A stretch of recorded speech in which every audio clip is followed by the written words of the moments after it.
सब्र जमील, ऐसा सब्र कि तुम्हारे मुखालफीन को भी पता ना चले कि किस बात ने तुम्हें हर्ट किया है। ऐसा सब्र कि वो तुम्हें डांटे, मारे या गालियां दे, मगर तुम जब उन सब के बाद भी उनसे मिलो तो मुस्कुरा कर मिलो और ऐसे माफ कर दो जैसे कुछ हुआ ही ना हो। सब्र जमील वो सब्र जो मेरे रसूल अल्लाह ने किया था, फिर ये सब तुम्हारे हो जाएंगे। जैसे हजरत यूसुफ के भाइयों ने आकर माफी मांग ली थी, जैसे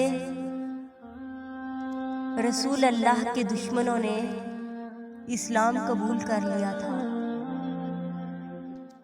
जैसे हजरत खालिद बिन वलीद उनके दिली साथी बन गए थे। सब बदल जाएंगे, बस कुछ वक्त दो।